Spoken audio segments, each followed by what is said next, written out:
City inspections, taxi stands, license fees and background checks, set rates and penalties. The owners of some of Buffalo's largest cab companies say a long list of regulations for taxis puts them at an unfair disadvantage.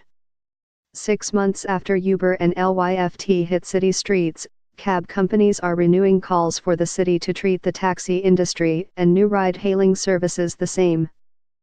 Either regulate all of us, or don't regulate any of us at all, said Bill Yunke, president of Liberty Yellow Cab. We can't compete with one hand tied behind our back. Yunke and the owner of Airport Taxi last week asked the Buffalo Common Council to either peel back city regulations on taxi and livery companies or hold ride-hailing companies to the same standards. Without it, they say, a number of small taxi companies could go out of business. When at the wheel, Liberty Yellow Cab executive class driver Tyrell Adams can easily communicate with passengers and explain how to use their curb app to pay for their fare. Robert Kirkham/Buffalo News. The city has determined it's in the best interest of its citizens to regulate transport, said Robert Borinaz, an attorney representing Airport Taxi in Kenmore. But if unregulated transport is okay, they need to deregulate taxi cabs so they can compete unrestricted on an even playing field.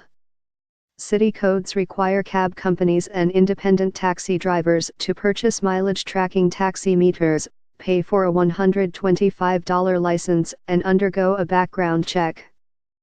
They're required to have their vehicles inspected by the city, their taxi meters tested and calibrated, and they can't charge more than $3 per mile for standard fares.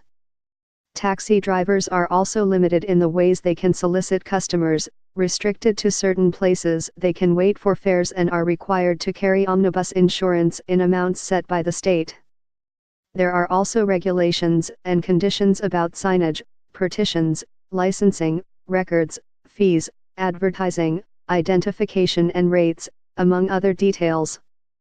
If taxis don't comply, they're penalized. Uber and Lyft have their own requirements, as well as some Department of Motor Vehicles rules, but they're not regulated or enforced by the city. Airport Taxi said it has seen a 50% decrease in its business since Uber and Lyft began operating in western New York. 5 months in, Uber GM says Upstate was worth the wait.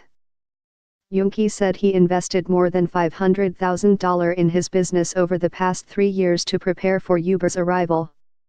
He implemented automated call-taking software, created a ride-hailing app and a wireless hotel call button, eliminated the company's call center and outsourced those 20 jobs to the Philippines. Those measures have allowed him to prevent profit losses, he said. Other, smaller cab companies have told him they'll be out of business within a year if things stay the same, he said. Common Council member Richard A. Fontana said he is willing to work with cab companies on their concerns, but isn't sure there's much the city can do that would make a difference. He said licensed taxi companies act as an ambassador for the city, so drivers and cars need to be checked for safety and cleanliness before they hit the streets. I don't see how $100 and an inspection is putting anyone out of business.